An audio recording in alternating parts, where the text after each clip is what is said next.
What if the sense of disconnection so many people feel is not a personal failure, but a misunderstanding of how the mind, body, and soul actually communicate?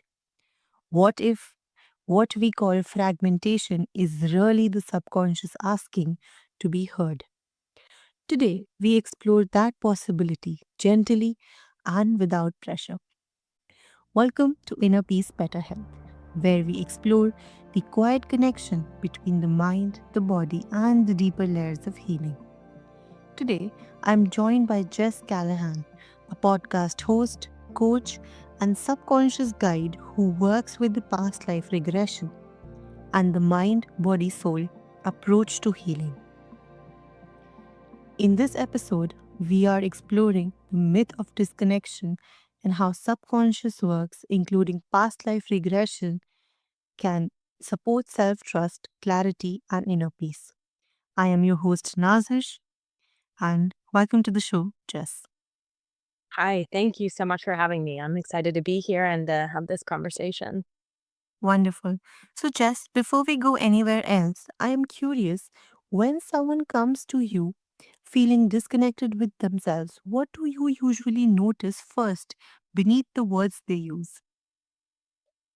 So, a lot of times, someone might come to me with this feeling that I know that there's more available for me. I know that there's more to life than this. Like I know there has to be more. I'm seeking deeper meaning. I'm seeking this feeling of, purpose. Like what is all of this for and how do I find it? Oftentimes there's this layer of guilt even that follows where it's like I've built this life and I've done all the things like on paper my life looks really great and I should be so grateful that I have this life. Like why am I searching for more? Like who am I to ask for more? Because what I already have like is great, isn't it? And it's that like it's in that moment that it's like that's usually the flag where it's like you have this hole in that like this feeling, it's like a gaping hole sometimes. Like for me, I felt it in my, the pit of my stomach, like really where my like solar plexus chakra is. And it's like I'm just reaching outside of myself to search for anything that fills that void and just hoping that something works. We have this instinct to like look outside of ourselves to fill the void. But really, like, yeah, and that's what leads us to like overwhelm and exhaustion and living these lives that aren't in alignment with who we are. And so we're doing the things, we're checking the boxes, we're like running through the scripts, but none of it makes us feel more whole because the answer is within us. The answer is in that like mind body soul connection. That's when we're able to start like filling that void. That is such a wonderful way, and that is such a wonderful perspective to the situation. And I hope it is going to land with a lot of listeners tonight. There is often skepticism around the ideas that, like past life regression. What do you feel is the biggest misconception people have when they hear about this kind of work? I think that I think there's two. I think one is um that you have to believe in past lives in order to get the benefits of the work. You don't have to have a firm belief in anything. Really, you just have to trust that your subconscious has something to communicate with you. I think the other thing is, in the story, like I think sometimes people want to prove or disprove this story that appears. It's usually an imagery journey, whether you experience imagery visually.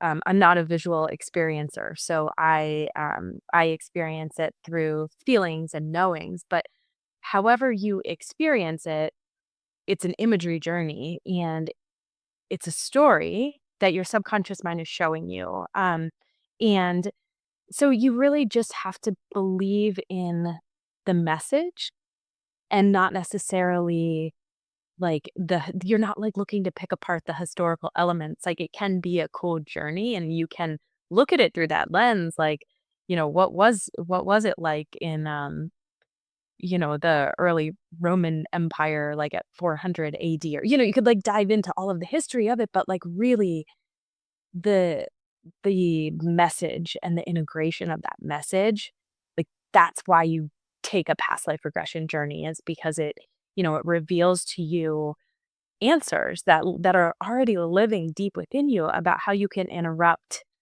patterns that keep showing up in your life and might feel disruptive.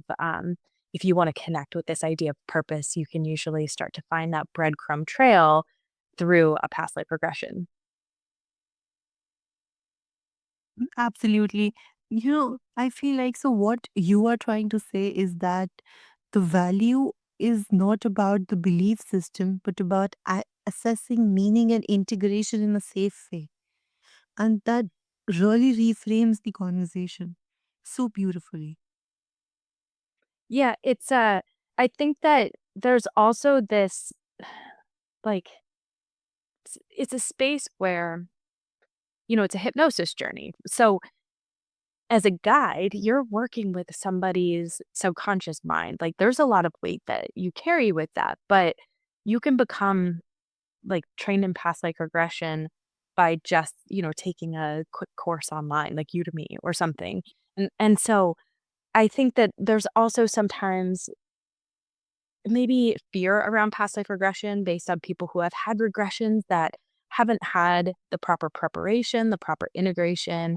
They haven't had a guide who, as for me, like I call myself a guide, and I guide a traveler through a journey. And before I take that journey, I ask their higher self, their subconscious mind, like, do I have permission to work here? And I'm really deeply on this journey too, where I'm, I'm there with you to help you expand the imagery, help you expand the experience. But leading somebody through a past life regression can be really like dangerous if you're not allowing the traveler to experience the imagery themselves.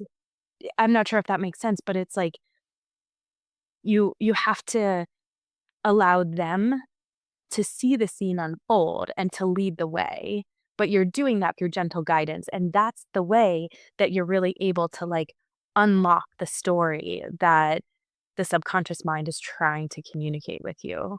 The subconscious mind is only going to show you something that you're ready for. You're not going to have an experience that you're not able to sort of, like, process through, but it is important to have the right integration work afterwards. That absolutely makes so much sense. And, when people feel disconnected, where do you see that pattern forming in the subconscious? So I think that there's a lot of layers to disconnection. I think that, um, you know, systemically, I think that there have been a lot of just like stories that have guided our cultures and our systems that have taught us that we need to be, individual producers, and we need to rely on ourselves, and we need to just like achieve more and override our internal guidance system. From a very young age, we've been taught that the needs of whoever's in charge, whatever the governing body or whatever it is saying is what we need to conform to and obey. And it teaches us to override what our bodies are telling us. And so a lot of us are really disconnected on a physical level, really, like with the feelings in our bodies and with our intuition. And, intuition being that gateway to really understanding what the subconscious mind is saying and connect with collective consciousness. But we sort of dismiss intuition as like woo or taboo on a like a big picture. And so to reconnect with yourself, you really have to start by going into the body. You won't be able to like garner the teachings from a past life regression. You won't be able, like, when you have a past life regression that like is well guided and works. It doesn't work for everyone, especially the first time, but when you have one, the feeling of transformation can be so deep, just like so soul level. And it evolves, like the meaning evolves over time afterwards. It's sort of like this like compounding effect. But if you don't have a connection with your body, with your intuition and your inner knowing, it's a lot harder to really feel the resonance of the journey, if that makes sense. It does, it does. And it makes so much sense. It sounds like disconnection often starts as a protection, not as a flaw. And the subconscious keeps holding those stories until we are ready to listen. Mhm. Yeah, it is. It's that readiness to listen. I think that's when, a lot of times I think people will find that when they start journaling, like, free writing on a topic, the floodgates sort of open and it can actually like lead to a lot of processing work that has to be done. But it's like once you start to give your subconscious mind the permission to like speak and you show that you're ready to listen, you really start to have that connection with yourself, to develop that connection with yourself.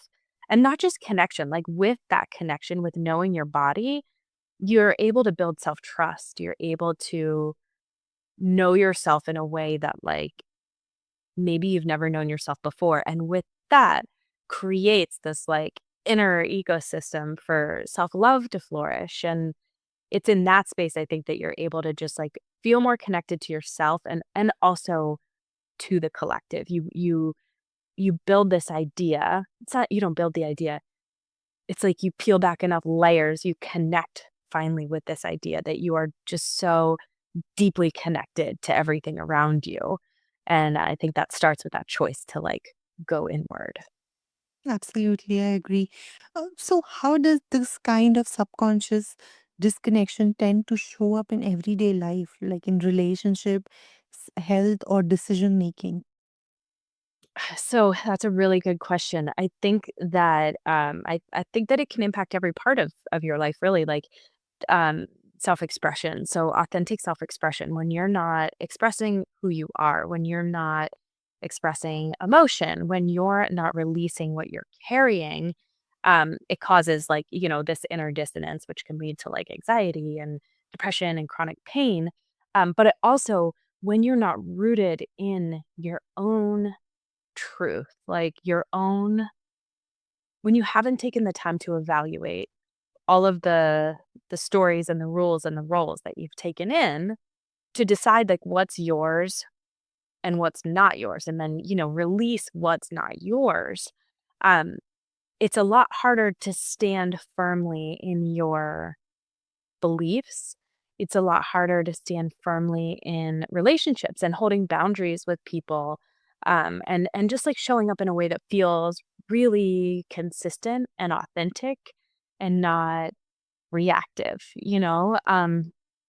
Like when you have a relationship, like say there's somebody that you've been fighting with often, maybe it's a partner, and you just have this like deep feeling of maybe it's resentment, maybe it's like just not understanding, maybe it's like an unease around like I'm not showing up in a way that feels like me, but why is that sitting so wrong? When you can't tie your actions back to like the core values that live within you, the guiding light that really lives within you, it's a lot harder to like after a situation that might make you feel uncomfortable or a hard situation, a hard conversation, it's a lot harder to know, I think, that you did the right thing and you made the right choices if you don't have that strong anchor point within. I agree. And what really stands out here is how quietly these patterns operate. And people often blame themselves without realizing that there is a deeper narrative running the show. Mhm. Yeah, it is. I think a lot of it comes down to those deeper narratives. I think that we do there's so many layers of conditioning that we've all been exposed to over time, and it's not like like planted within us maliciously. It's like cultural conditioning that's been passed down many times for centuries that have created these narratives that we don't even realize are running in the back of our mind. It's like the operating system that each of us is living on individually was shaped by these norms. And even just this, like the idea of rest, for example, like we don't rest because it seems like it's like laziness or we should be doing something else. Like we feel guilty, but why? Rest is really good for us. And when you tune into like the rhythms of nature and how we are nature, you realize rest is critically important. But we don't do it because we don't realize that there's this like false narrative running in the back of our minds that's telling us like, get up, don't put your feet up. You have a whole afternoon off. You have a to-do list. You should be checking the boxes. You should be productive because, we're really taught to produce and work harder. And so it's it's like when you have moments of inner resistance, whether it's like a trigger of reactivity or like you have this feeling that you're going against doing something that your body's asking for, like it's hard to make the choice to do what you think you're supposed to do. Those are opportunities to go inward and to start to like work with your subconscious, right? Do the journaling, do the free journaling. Dance, like expressive dance is a really great way to just start to release some of the things that you're holding and listen for what comes up. But you have to start to release a little bit of the tension that you're holding while holding space for listening to what comes up and being willing to go inward, being willing to sit with like, why was I so reactive in that moment? Like, what was it that triggered me to react that way? Those are the points that you can sort of start to identify those narratives and identify like the unwritten rules that you're following that are keeping you disconnected from like yourself and what, your body, your soul is like really craving at that time. I agree. And, for someone listening right now who is ready, who's not ready for regression work, what are some gentle ways that they can begin reconnecting with themselves and the inner signals?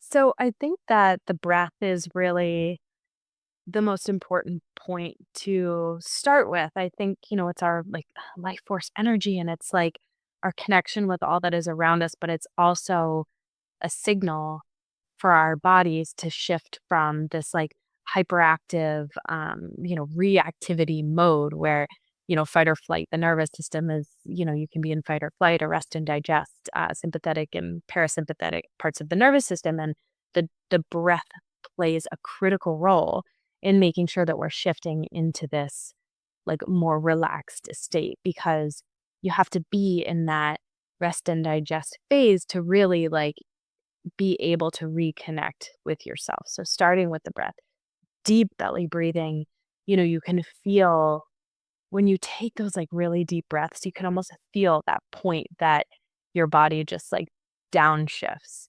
So breathing, I think meditation is intimidating, for some people if they haven't spent a lot of time in meditation. And so starting with mindfulness, spend 5 minutes just with your eyes closed, thinking about like paying attention to what you can hear and what you can smell and, what you can feel. And then from there, just creating opportunities to quiet the mind is really important. I think that we carry a lot within ourselves, but we don't always have the mechanisms to release what we're carrying and receive what our subconscious mind or higher self wants us to know. And so I really love the idea of finding this balance between releasing and receiving, where releasing might be, working with the emotions that you're feeling. Maybe your mind has been like bypassing, but your body's still experiencing them. So work with the emotion, do that intuitive dance, free write, stand on like a shaker plate, or just like literally shake your limbs. They're all forms of releasing what you're carrying. And then creating space for that mindfulness and meditation allows your subconscious, your intuition to start to communicate with you a little more easily. Absolutely. And I appreciate how accessible that feels. It reminds listeners that he doesn't have to be dramatic, but it has to be meaningful. Mhm. Yeah. Y yeah. So, dear listeners, for anyone listening right now who feels disconnected right now, I invite you to reflect on this. What part of you might be waiting to be acknowledged rather than fixed? Disconnection is not about opposite of healing. It is often the doorway that lead us back to ourselves. And Jess, for our listeners who wants to find you and explore more about your work, why can they do so? So I host a podcast called Conditioning to Consciousness. They can find me on any podcast platform or Substack is where I spend most of my time. But I'm also on Instagram at Jess Callahan underscore. So any of those places works. Wonderful. I will make sure to include all these details into the show notes so that many, many people can reach out to you. And thank you so much for bringing such clarity, honesty, and such a unique perspective to the show. It was amazing talking to you. And dear listeners, thank you so much for joining us on Inner Peace, Better Health. If this conversation resonated, take a quiet moment today to listen inward without judgment. Healing often begins there. So, until next time, take care of your inner world as gently as you do of your outer one.